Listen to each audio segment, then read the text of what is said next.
बे समाव नोंथाङा राइटार एकाडेमिनि सासे नेहाथारि हिसाबै नोंथांनि सायाव गोबां बिबाना सोनारना दङ बर'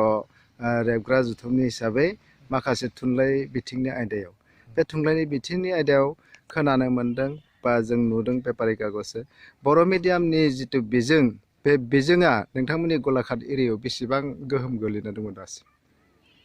बे बेलायाव जोबोद लाजिथावना बाथ्रा जानानै दङ। जों बेवहाय जोङो गोबां बर' बिजोंनि फरायसालि गायसनदोंब्लाबो जोंनि फोरोंगिरिनि अभाबाव बा जोंनि फरायसालिफोरखौ सरकारा सरकारिकरन खालामनायनि थाखाय फोरोंगिरि बिथांमोननि गोसोआ बायलांनाय जाहोनाव आरो जोंनि रायजो राजायाबो गथ' गथाय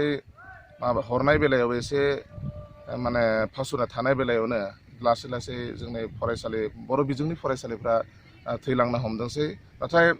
दाबो गैजोबा नङा। जोंनि रेंमा ओनसोलाव बिदि गुदि फरायसालि बा गेजेर आरो गोजौ फरायसालि बेवहाय मोननो थाङो। ओमफ्राय जोंनि बेवहायबो नाम्बार बियाबाव जोङो धुपगुरियाव जोंनि बिदि गुदि फरायसालि गेजेर फरायसालि आरो गोजौ फरायसालि दङ। आरो बिदि बुंनो थाङोब्ला जों गोबां गायसनदोंमोनब्लाबो बर' बिजोंनि बेलायाव जोङो थुनलाइ आफाद बा बर' फरायसा आफादा गोबां नाजासेयावबो बेफ्रा लासै लासै फोरोंगिरिनि अभाबाव थैलांनो हमदों। आरो थैलांनो हमनाय गुबै जाहोना बेनो दे सरकारा थि समावनो बिथांमोननि पस्टफोरखौ सेंसन खालामनो होयैनि थाखाय बे फरायसालिफ्रा लासै लासैनो लोरबां जालांनानै जोंनि बे ओनसोलनिफ्राय बर' बिजों माखासेया जोबस्रांलांनायनि लामायाव थांदों। आरो नोंथांनि बादिब्ला दिनै सारा आसामाव बर' मिडियामा नोंथांमोननि गलाघाटआव जेरैबायदि हालोद जेरैबायदि अबस्थायाव दङ मोनफ्रोमबो असम हादोरावनो असम हालामावनो बर' मिडियाम बिजोंनि फरायसालिफ्रा बेबायदि लामाजों थांगासिनो दङ। बेखौ दैखांना लाबोनोब्ला बर' बिजोंखौ फोथांना लाखिनोब्ला दा नोंथाङा मा खावलायहरगोन सोरखौ? बेनि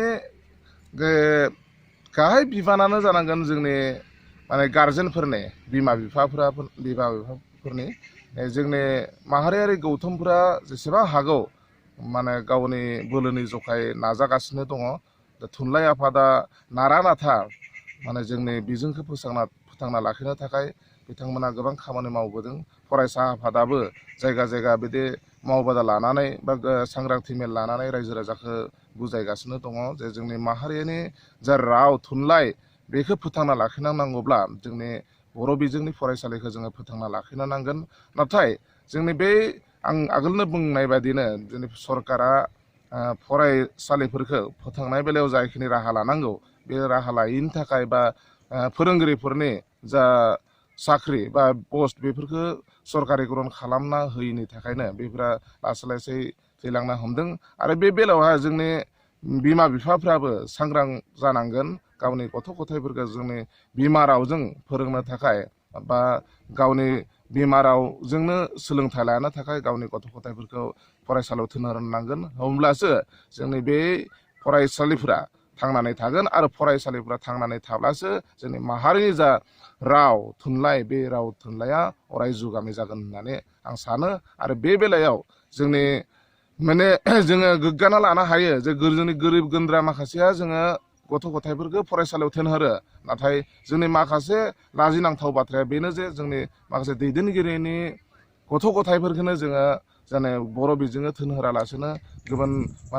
इंराजि मिडियाम बा गुबुन मिडियामाव जों थिनहरो। आरो बेनि थाखायनो जोंखौ बा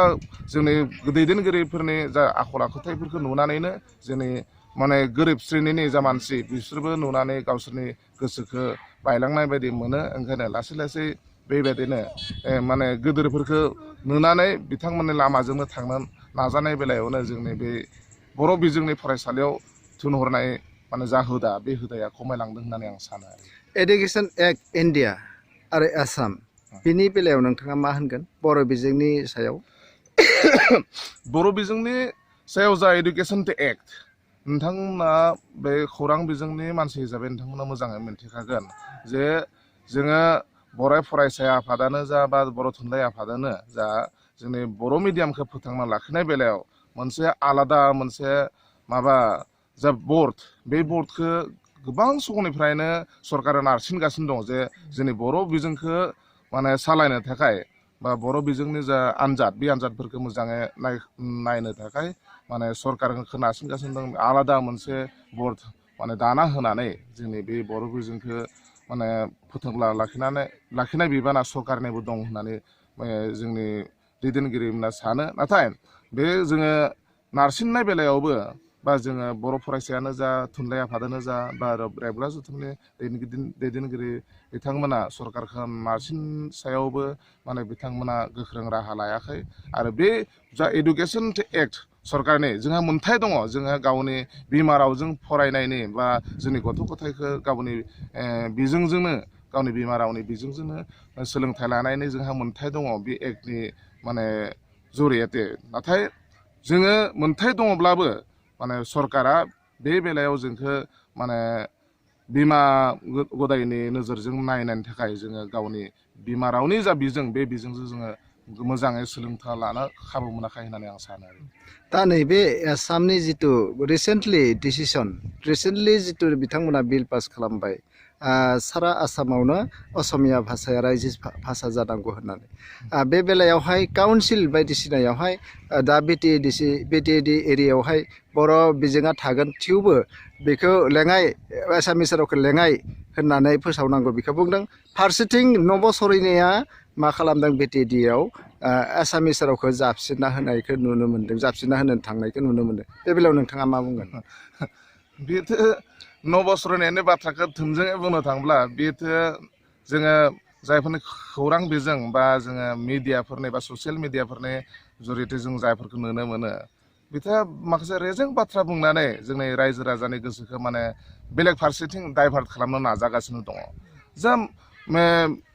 आसाम सरकारनि जा गोदान एक्ट बे एक्ट हिसाबै आसामनि